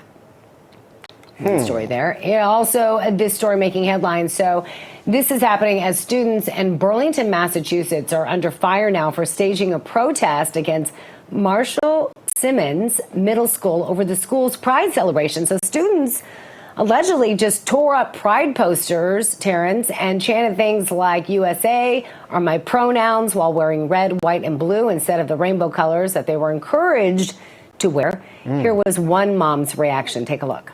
Some of the kids threw the stickers on the ground. But, you know, I can only speak for my daughter. She didn't want to wear that to school. It's not that she wanted to hurt anybody's feelings. She says her daughter felt coerced to participate in the Pride event and was offended by some of the messages. Like Williams. Human heart cannot be straight. It is curves and winds. And my daughter just kind of said, you know, Mom, that's offensive to me, who I am straight. Terrance, your thoughts? You know, and that's really what I think we're seeing a lot now with Pride Month, is that it's almost forced upon you. Again, there are a lot of people who may object to that lifestyle, but they're not taking their objection out in physical ways and ways that are nasty or hurtful against people who are LGBTQ+. But for a lot of people, one of the concerns that you often hear is this is being forced upon me. People are forcing me to try to support something that I don't necessarily believe in. And when you push back against that, you're labeled as a hater, quite literally, as someone who's hateful. And that's what people take offense to. And we saw that play out at the school you just mentioned. Yeah, kind of surprising to see that in a middle school, but good for them for speaking up and saying, look, you know, we're not going to take it. Let's stick to the basics. I don't know, math, English, instead of pressing a belief system that goes against probably their own religious beliefs. Meanwhile, though, take a look at this. We talked about Bud Light a little bit earlier. You were talking about all the money that they're losing. Now, number two, well, country star Garth Brooks is responding to those who criticize his approach to this Bud Light drama, calling for diversity and inclusion, saying this as many conservatives boycotted the beer brand for its deal with a transgender influencer. Of course, we're talking about Dylan Mulvaney. Garth Brooks stated that his new Nashville bar in Tennessee would be serving every brand of beer. He also referred to those who didn't want to drink the beer with, well, we can't really say it, telling them they could drink elsewhere. Yeah, beep. Brooks now says that he respects everyone's opinion now, but as a bar owner, he says he plans on serving every type of beer and letting his customers decide which ones they want to drink. So it sounds like people are ready, could be, to boycott Brooks too. You know, love the guy's music. I don't know if this was a wise move, and why so many companies are going to bat for people like Dylan Mulvaney. I mean, you mentioned it earlier, Bud Light. I mean, sales have tanked. They were number one. Now they're number two. Right. Your reaction. And I will say this, just from a business perspective, I'm not so sure at this point in time it's a smart move to stock up on Bud Light. If you want to keep a little bit on tap, okay, fine. Yeah. But I likely wouldn't stock up on Bud Light because sales are dropping significantly. Like, in fact, just last week, I want to say sales were down about 24%. Like, for a beer company, for any sort of business, a 24% drop in sales, that is a free fall. That is disastrous. And it doesn't appear that this boycott against Bud Light is stopping anytime soon. So if I were a business owner, Bud Light is probably not the beer I would stock up on. I would stock up on something else, simply because people seem to be turning their backs or turning their mouths up, if you will, on Bud Light. Yeah, well, meanwhile, the White House talked about this the other day on the morning show you guys did, officially now denouncing that trans activists, those people that posed, one in particular posing, you see it right there, topless at the White House. Yeah, sorry. You're like, I could have gone my whole life without seeing that. Yeah. Well, the trans activists were invited to the White House for a Pride celebration. If you didn't see it, now you did. And several videos appeared going viral of them topless on the South Lawn, just mortifying. Many people blasting it, as they should. Right. Saying that it's disrespectful and just a shame to our country. Here's White House Press Secretary Karyn Jean-Pierre with the administration's most recent statement. Take a look, and I want to get your reaction. The behavior was simply unacceptable. We've been very clear about that. It was unfair to the hundreds of attendees who were there to celebrate their families. We're going to continue to be clear on that. And that type of behavior is, as I said, unacceptable. It's not appropriate. It's disrespectful. And let's not, it really does not reflect the event that we hosted to celebrate the LGBTQ plus families. Again, hundreds of families who were here to celebrate their community and who were here in attendance. Well, I mean, she actually answered the question. Were you surprised that they came out so quickly denouncing it? No, I mean, decency is decency, and I think even the leftists know that what we just saw there was indecent. So we'll just leave it at that. Hey, it's time for us to get ready for our economic headlines here, which, of course, are brought to you by AMAC every morning. The Association of Mature American Citizens is the conservative voice for Americans 50 and older. AMAC is fighting for the values that you hold dear. Join today. Together, we can write the course of America. So, Miranda, the stock markets are getting ready to open here any minute now. Typically, we show you the group that is formed there on Wall Street, preparing to open the markets. Right now, in pre-market sales, it looks like everything is looking pretty good. Let me kind of look at the numbers here. I'm pulling this up on my website. Yep. And, of course, every time I need the information, it doesn't want to come up. But pre-market, it looks like the Dow futures are positive, S&P 500, NASDAQ, in the red right now. Hopefully that will all change here momentarily as we wait for the bell to sound here. All right, so apparently we don't have the bell this morning. Apparently that video is out, but I can tell you now that the markets are open, the Dow looks like it is down just a little bit.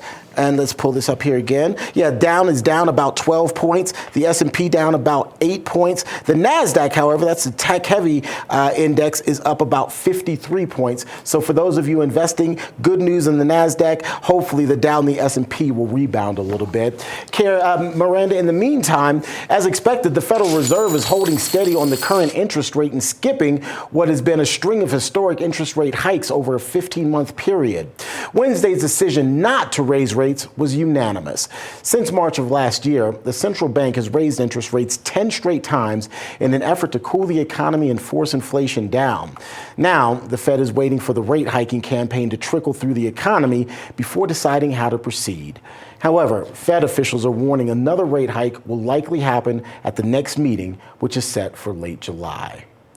And friends, it is really hard to believe the dire headlines that we're facing in the world today. It seems like everywhere you look, things are falling apart.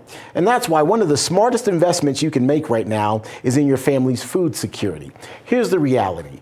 You might not be able to find food when the next disaster strikes. That's because grocery stores will likely be empty because roads will be closed and trucks just won't be able to make their deliveries. if and when that happens, you really need an emergency food kit, or at least emergency food and supply. And that's why we're urging you to grab a 3-month emergency food kit from My Patriot Supply, which is the nation's largest preparedness company.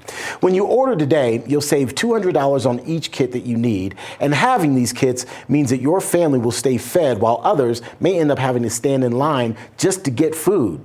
So don't delay and order your 3-month emergency food kit today. Plus, remember, you'll save $200 on each kit. And it's really simple to order. All you have to do is go to preparewithrav.com. That's preparewithrav.com.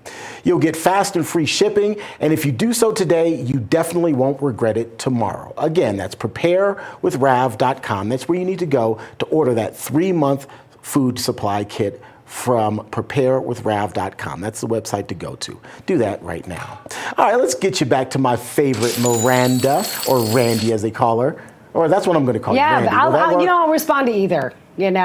I'll take it as long as you stick to those. Now, coming up, another well-known name and familiar face to you, Joe Weber. Missed this guy. He's going to join us with Just the News to talk more about Shifty Shift. Will he or will he not be censured? Again, it was supposed to happen. 20 Republicans stopped it. They teamed up with the Democrats, but they're not giving up. What are their chances? We're going to have Joe Weber weigh in next when we return.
Good things might come to those who wait, but not for those who And welcome back. Time now to check in on real news with our friends over at Just the News. Right, Terrance? Absolutely. Joe Weber is standing by. We, of course, see him almost daily, and a lot happening on Capitol Hill. Let's bring in Joe now, guys.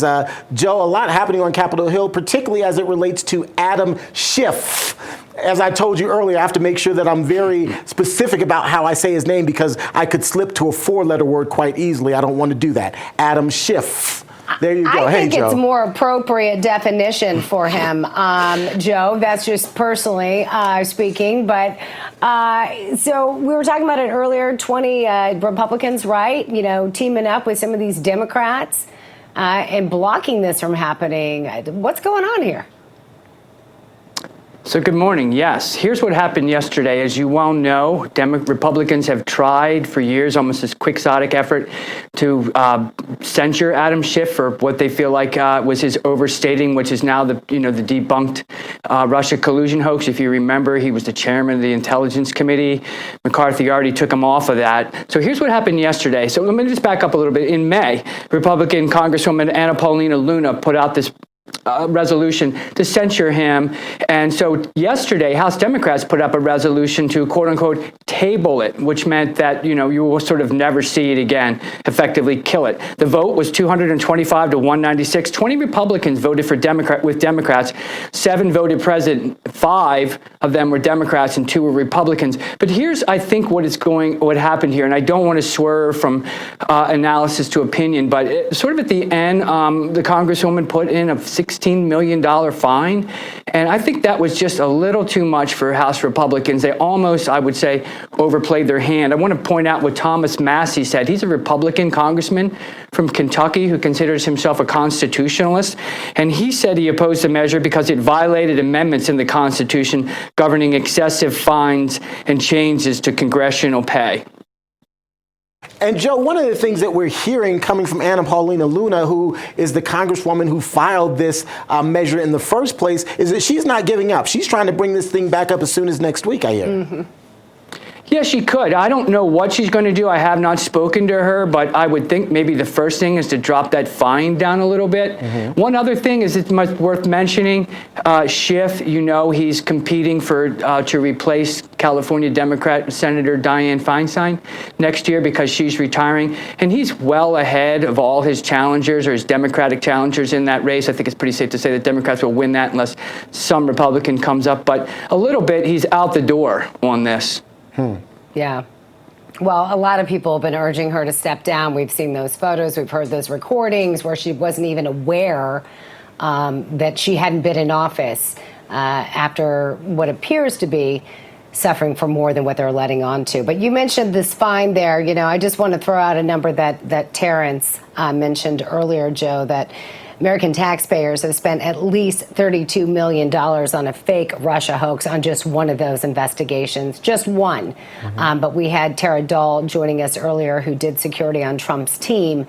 And she said, hey, that's just for that one investigation that they spent. But everyone close to Trump also spent a lot of money. She said herself that she had 3 attorneys. But I know you will stay on top of this story and give us the latest developments. Always good to see you, my friend. Thank you for that 60-second sunrise, courtesy of Just News. And always check out their website for the latest stories. They're so good. Mm-hmm. All right, time for our next segment, which is sponsored by our friends over at, and I love this because I'm from Kansas, so I love barbecue, our friends at Red State Barbecue, where you can use promo code RAB10 for 10% off an order of their amazing sauce. Because let's be honest, 2024, as you know, Terrance.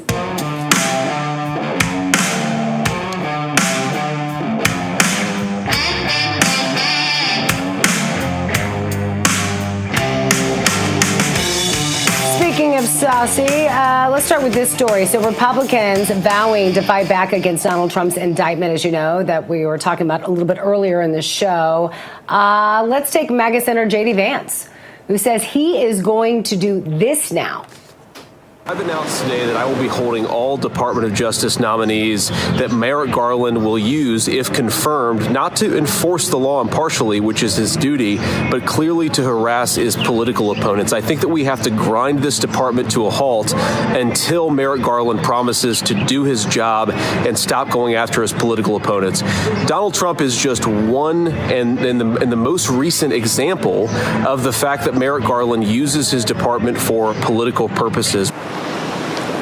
So I don't know. I mean, maybe it could be that Merrick Garland maybe a little frustrated, maybe a little resentful with Republicans who, I don't know, stopped him last time from being appointed to the Supreme Court. As you know, President Biden, not President Biden, I should say, Obama was trying to get him on the Supreme Court, and Republicans stopped that from happening. And then as soon as Biden went into office, he then appointed Merrick Garland to serve as the head of the Department of Justice. Big backstory there. Joining us live now to discuss that story, also the Adam Schiff story, and much, much more is host of that Kevin show, Kevin McCullough. Kevin is there with us. I see you right there. A lot going on. Where do you want to start? You want to start with Shifty Schiff?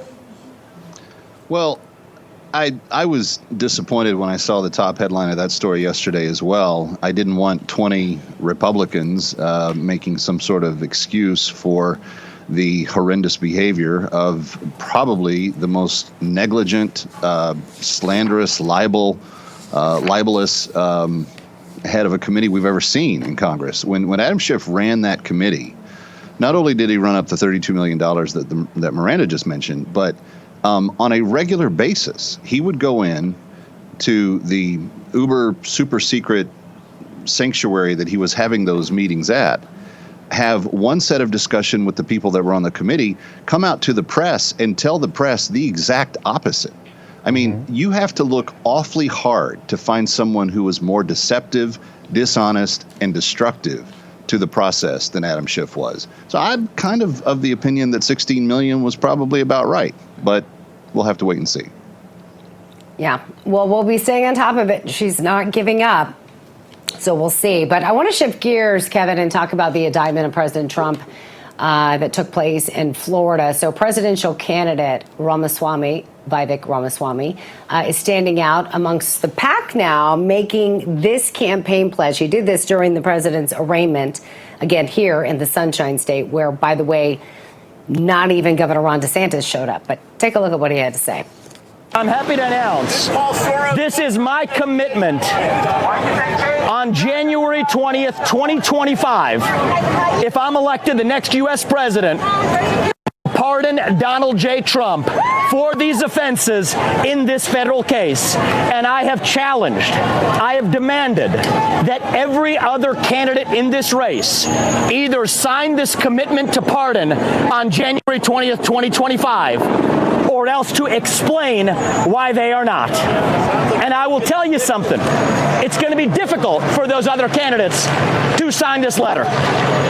The reason it's going to be difficult for them is the same reason it's difficult for me. The donor class has been calling every Republican candidate and telling us to stay away from this, not to touch it from a 10-foot pole, not to just keep your distance away for Trump. That is what the donor class is telling us. So there you have it. We played earlier J.D. Vance saying, look, you know what? I'm going to stop Merrick Garland, anyone he tries to appoint, stopping right there. But he's not a presidential candidate. He is a supporter of President Trump. He was a MAGA candidate. And there you have Ramaswamy, the only presidential candidate in the state of Florida. Again, DeSantis not here. And even though his name may be difficult to say, it's getting out there because of things like that. What do you think?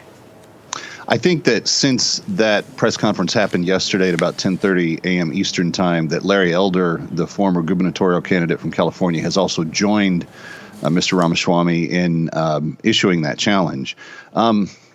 Look, I'm kind of a nuts and bolts kind of guy. I think that this is kind of good, but it's not anything that almost couldn't be seen from a strategy standpoint as being very advantageous. And so there's a little bit of pessimism in my analysis of this. I am really shocked and really saddened that the candidates across the board did not take up Charlie Kirk's challenge and at least show up in Florida, at least be there. I feel like that Mr. Ramaswamy's revelation that the donors are the high dollar donors are encouraging them to behave this way is probably very accurate. And I would say that that's probably mostly establishment money. One of the things that is really compelling about Trump is that he doesn't want or need the job. All the other guys do. They want to make money. They want to increase their profile. They are going to be term limited out of the governor's race in Florida, so they're going to be looking for their next gig. You see what I'm saying here? They've all got other reasons why they want to do it. And I'm not saying that those motives are bad, and you have to have a little bit of an ego to think you can be president of the free world anyway. But President Trump has a smaller plane when he's working for the U.S. taxpayer. He has a smaller bed, a smaller bedroom, only one instead of his 3 or 4 that he could choose from on any given night. The point is, he's one of the most successful private citizens that has ever lived, and he's chosen to give up a lot of that convenience and comfort when he goes to serve us. Having said that, I think it speaks to the motivation very loudly that he's not doing it for personal reasons. And when it comes to this phony case that is being launched against him in this Miami court, it needs to be asked. It needs to be asked loud and clear by we, the media, and others. When are you going to have equal and fair treatment under the law? If you're going to do this to Donald Trump, you better be lining up cases against Hillary Clinton, Joe Biden, Mike Pence, Barack Obama, Bill Clinton, George W. Bush. George W. Bush, they've given up now. There's 22 million documents in electronic form that they're never going to be able to get back, and they've basically announced that at the archives. You cannot have such a double standard that is so obvious and so evident and expect the American people not to notice. Kevin, great thank points. you so much for joining us. Really appreciate your insight. Absolutely. We're going to take a quick break. When we come back, we'll spill the tea on a House vote that did not accomplish what conservatives planned on. Those details next.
Welcome back, everyone.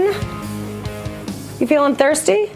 I'm always thirsty. Terrance? I'm always thirsty, but I typically don't like spilling my tea, but it is that time. It is time to spill the tea.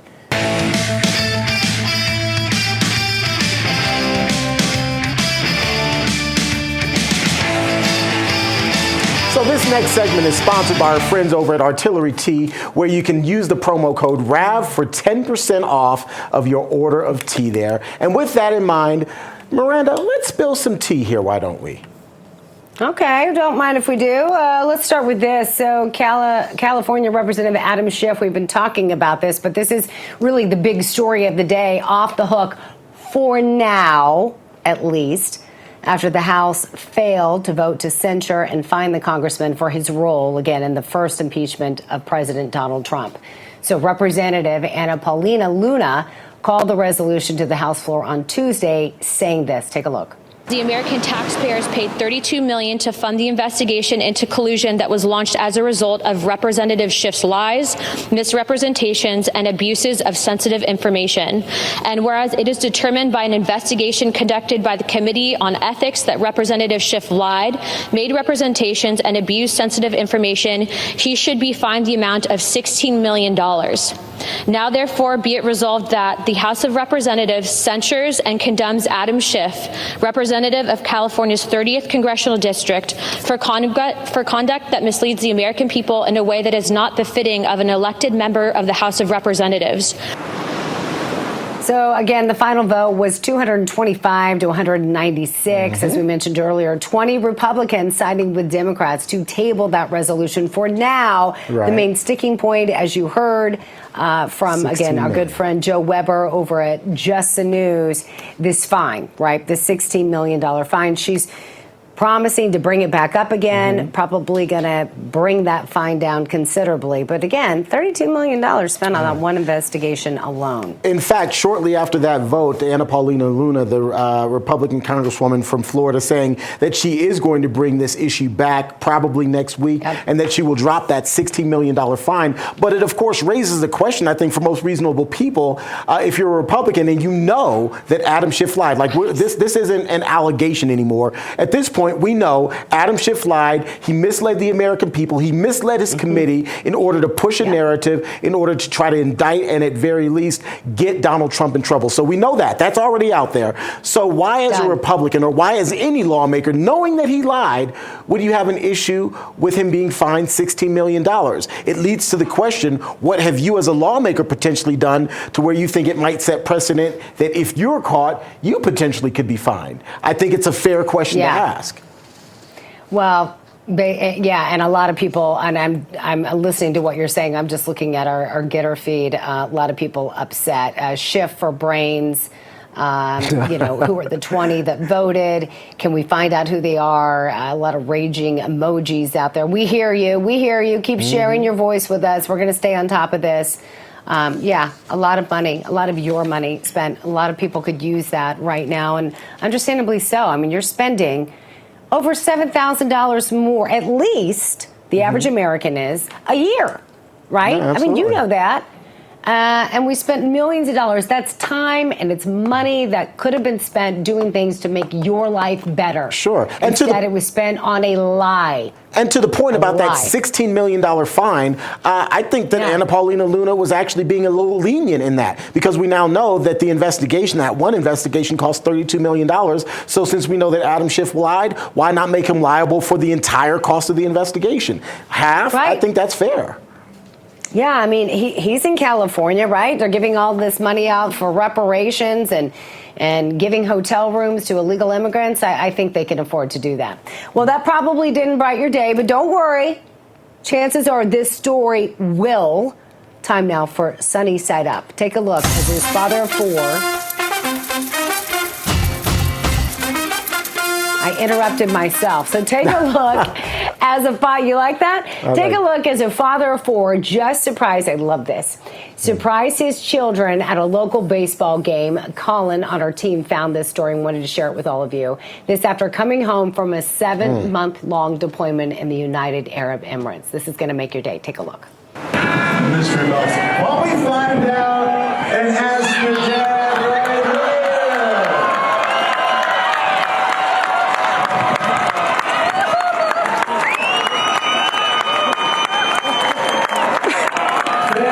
Master Sergeant David Coker has just returned home.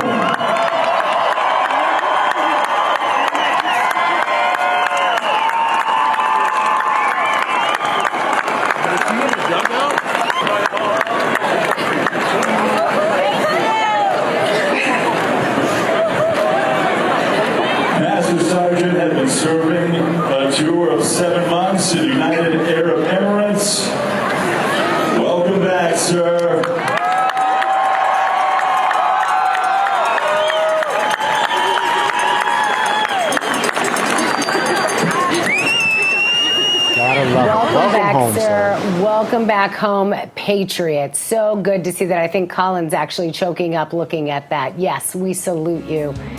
Thought that would be a good way to end the show. Colin, nice job. Everyone's getting ready to tear up. It's the happy tears. We'll see your beautiful faces here tomorrow.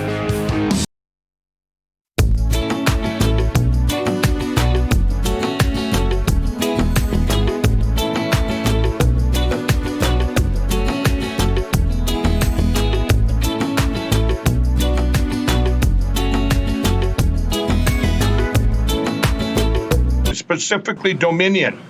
And what they found, they came out with the report in the summer of 2021, but they wouldn't let us all see it. They stopped it from being released. Then they finally released it 6 months later to Dominion. They gave the report to Dominion. Then the public says, we want it. Secretary of State's asked for that report because they had to make decisions about these machines. Then the government said, let's release it to CISA. So the government released it to the government. The government came out, the CISA report, and said, you got to see this. This is terrible. These machines, what's going on in here? Finally, yesterday, or Haldeman, actually on June 5th this year, said, hey, if this isn't released, states are going to make very bad decisions, and they need to go to paper ballots, hand counted. This report got released yesterday, one of the most important things to come out of any court ever, I believe. Yeah. This is perfect timing, and Garland Favorito was going to go through it with you all. So important, everybody. Yeah. We're going to have a presentation by Garland right after the break. Mike, real quickly, you're making spots today up there at My Pillow. Walk me through. You got 30 seconds. Tell me why they should go to the War Room Square today. Yeah, you guys, we're doing the commercial for the public. We're offering the towels. Right now, you can get the towels on special, the 6-pack for $25. Go to the War Room Square. Go to mypillow.com. We're closing them out. A closeout sale. We're making room in our manufacturing for the My Pillow 2.0 that you've all made possible. So get them before they're gone. This is what we're doing today. We're doing a commercial for TV for the TV of the world, and we're very excited. But we're giving you this special first. So go to the War Room special on mypillow.com and get that now. You can promo code War Room. Mike, let's get that phone back from the FBI. You got to get back to running this business. We need the phone. Yes. Release the phone. Mike Lindell. Love you, brother. Release the phone. Okay, Garland Favorito in the Machines in Georgia next. We rejoice when there's no more. Let's take down the CCP.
Here's your host, Stephen K. Bannon.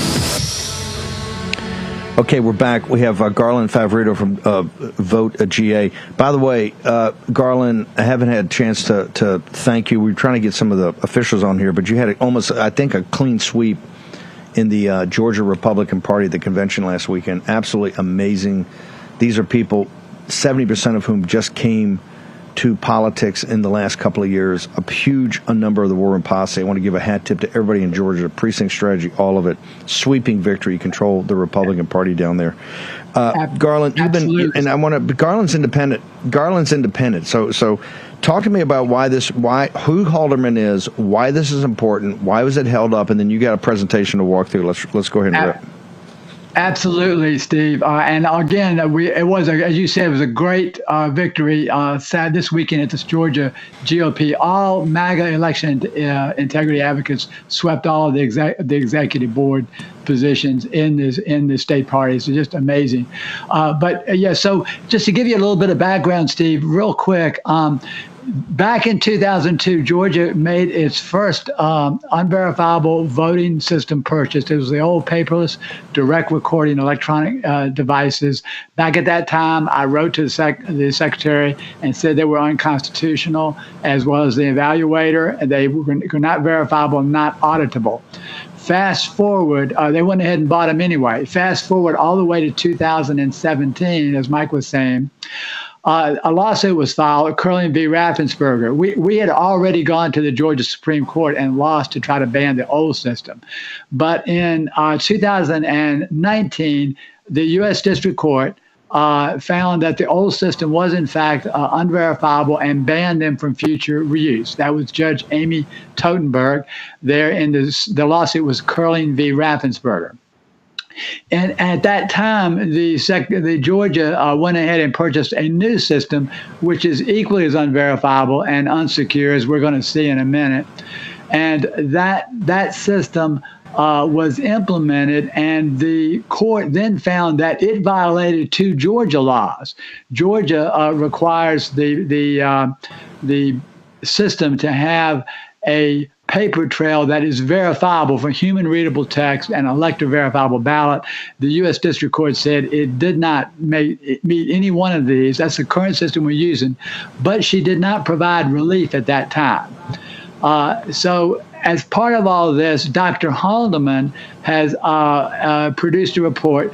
Dr. Haldeman is fascinating because he was in 2007.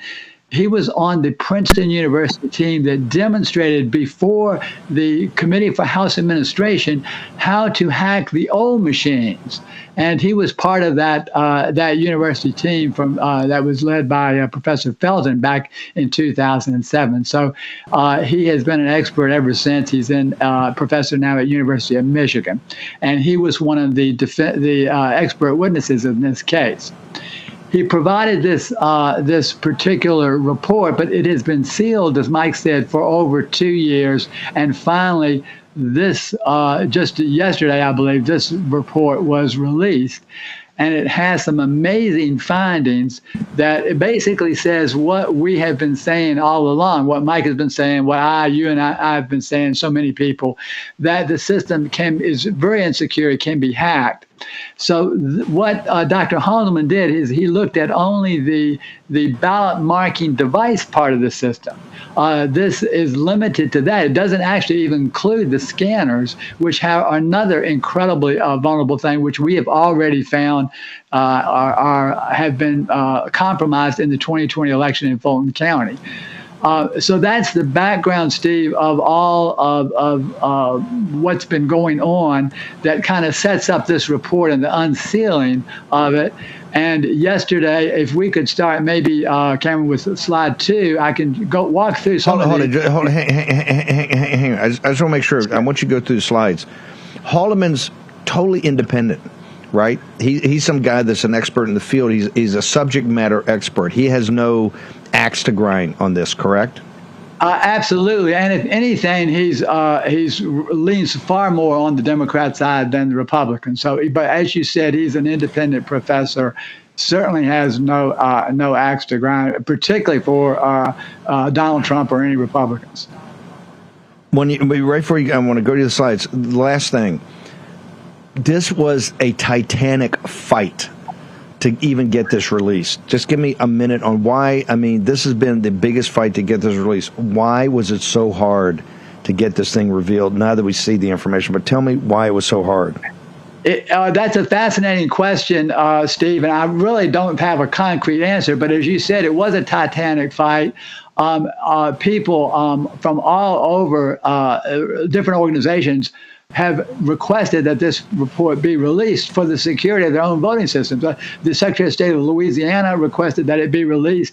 OAN requested that it would be released for part of their lawsuit. I think Fox News as well, because Dominion is suing them. It's critical information, but it's critical to the security of elections in the country, because you could do Dr. Holloman could have done the same thing to a different vendor as well. ES&S could have probably has a similar vulnerability.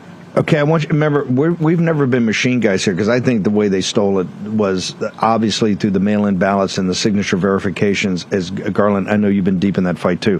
However, this report for the guys, the machine guys, the Mike Lindells and these guys, and the Jovan Pulitzers and others, let's go ahead and go through the slides, because this is pretty damning what the professor said on an independent analysis. Go ahead, Garland, walk us through it. Sure. Well, I'm going to pick up with slide 2 if Cameron has those ready. But basically, this is about what we call the Dominion ICX, which is the ballot marking device. And it says that Dr. Holloman says that I show that the ICX suffers from critical vulnerabilities that can be exploited to subvert all of its security mechanisms. He goes on to say that he demonstrates that these vulnerabilities provide multiple routes by which attackers can install the malicious software on Georgia ballot marking devices. And he continues on, he says, I explain how such malware can alter voters' votes while subverting all of the procedural protections practiced by the state. That's about as damning as you can get. You go on to slide 3, and he says that attackers can alter the QR codes on the printed ballots to modify voter selections. The QR code, Steve, as you know, contains the votes. The votes are accumulated out of the QR code. The system does not accumulate what the voter actually can see on text. And he also found that the attackers can forge or manipulate the smart cards that the ballot marking device uses to authenticate technicians, poll workers, and voters. You can manipulate. He goes on to show how they are forged. He actually forged the cards and did all sorts of things as part of his analysis. So flipping on to the next slide, he says that the software update that Georgia installed in October 2020 left Georgia's ballot marking devices in a state where anyone can install malware with only brief physical access to the machines. And he goes on to say, I show that this problem can potentially be exploited in the polling place, even by non-technical voters. Go on to the next slide, and we'll say, he goes on to say, I demonstrate that attackers can execute arbitrary code with root supervisory privileges, which means that you have control of everything on the machine. And he says, by altering the election definition file that county workers copy to every BMD before each election. This has been the key point of our concerns, is that this election definition file comes from the state. And the state propagates this to every county, which propagates it to every voting machine. And Professor Holloman again says that attackers could exploit this to spread malware to all ballot marking devices across a county or the entire state. And we believe that has actually been done, because in 2017, we found that the Secretary of State's election management server, the state server, was exposed to the internet for virtually anyone in the world to place malware on it. So hit on to the next slide. The ICX contains numerous unnecessary Android applications.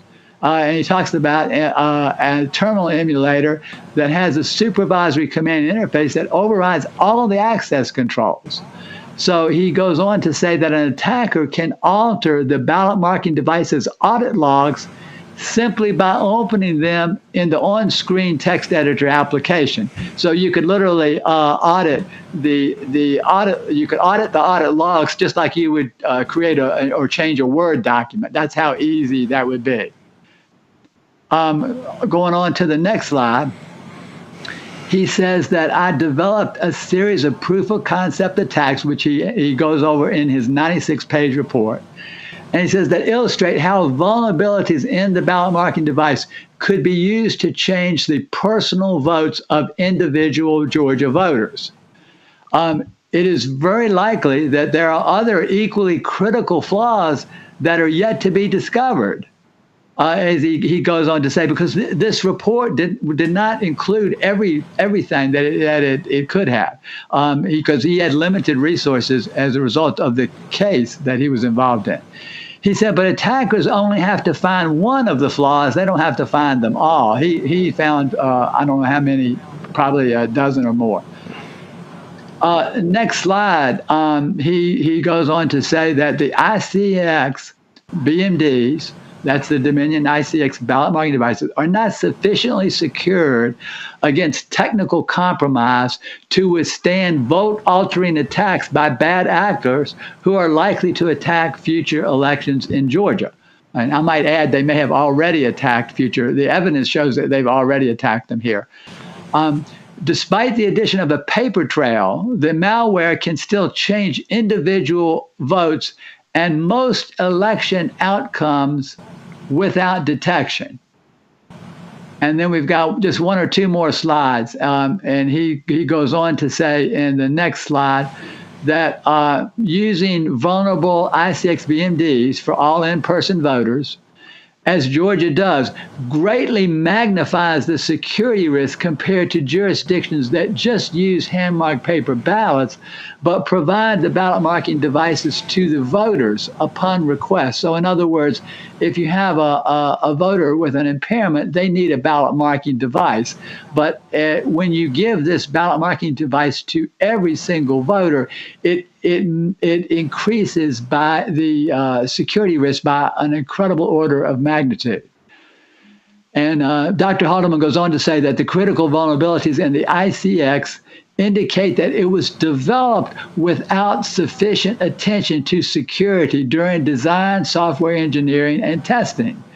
Certainly, I think that is true, because why would a vendor come out with a QR-coded voting system after we had 15 years of complaints against the unverifiable voting of the old paperless DREs?